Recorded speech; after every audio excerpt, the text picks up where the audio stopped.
오늘 본문은 로마로 향한 바울의 여행 과정과 마침내 로마에 도착한 내용입니다. 바울 일행은 겨울철 3개월 동안 엘리다섬에서 지내고 로마로 향합니다. 12에서 14절까지는 로마로의 과정을 소상하게 말하고 있습니다. 28장 15절입니다.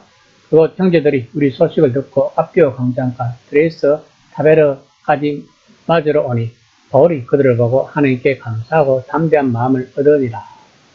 바울이 로마서를 약 2년 전에 집필했기 때문에 로마에는 당연히 그리스도인들이 있었을 것입니다.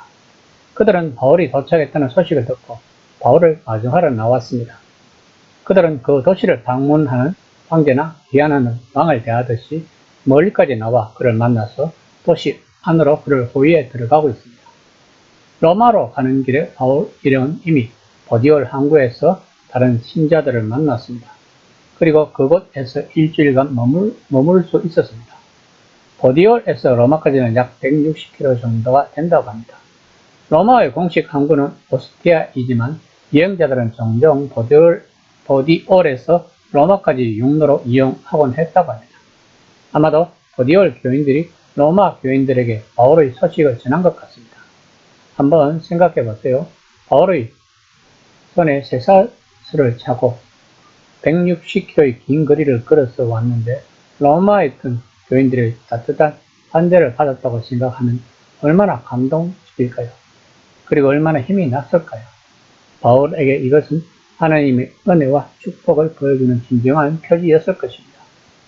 로마의 교인들은 그의 편지 즉 로마서를 읽었고 그를 기다렸던 것입니다. 그리고 이제는 그를 환영하러 나왔습니다.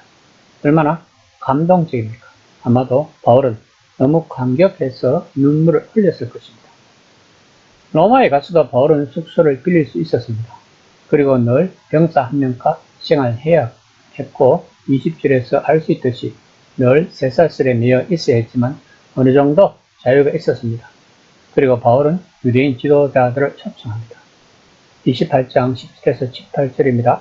사흘 후에 바울이 유대인 중 높은 사람을 청하여 그들이 모인 후에 이르되 여러분 형제들아 내가 이스라엘 백성이나 우리 조상의 간섭을 배척한 일이 없는데 예루살렘에서 로마인의 손에 제 스스로 내준 바 되었으니 로마인은 나를 식문하여 죽일 제목이 없었으므로 석방하려 하였으나 그 당시 로마는 유대인들이 많이 모여 사는 중심지였고 해당도 수십 개가 있었고 제국의 여러 지역에서 온 유대인들이 그 해당에 출석했다고 합니다. 마치 오늘날 런던이란 뉴욕에 있는 이민자 교회와 비슷했을 것입니다. 그런데 바울은 왜 유대인 지도자들을 초청했을까요? 바울은 어떻게 해서든지 더 이상 소란을 피하고 싶었을 것입니다. 이것은 자신을 위해서가 아니라 복음 때문이었을 것입니다. 글라우디오 황제가 크리스투스와 관련된 폭동 때문에 로마에서 유대인을 추방했다고 합니다. 그리고 네로가 다음 황제로 즉위하고 그 추방령을 취소했던 것입니다. 바울이 로마에 도착한 것을 60년 정도로 보고 있습니다. 그러면 유대인들이 이제 로마에 다시 들어온 지 5년에서 6년 정도 되었던 것입니다. 그러므로 유대인들 사이에서 다시 문제가 발생하는 것을 바울은 원하지 않았던 것입니다. 그래서 바울은 먼저 자신의 사정을 설명하고자 했던 것입니다. 28장 19에서 20절입니다. 유대인들이 반대하기로 내가 마지 못하여 가이사에게 상소하며 내 민족을 고발하려는 것이 아니니라. 그 이름으로 너희를 보고 함께 이야기하려고 청하였으니 이스라엘을 소망으로 말미암아 내가 이 쇠사슬에 매인 바 되었노라. 바울은 자신의 혐의가 무엇이고 무엇 때문에 고발당했는지에 대한 소식이 이미 로마에 있는 유대인들에게까지 미쳤는지 알 길이 없었습니다. 따라서 바울은 자신이 쓴 편지 로마서 11장에서 로마의 그리스도인들에게 한 말과 일관된 입장을 보여주고 있습니다.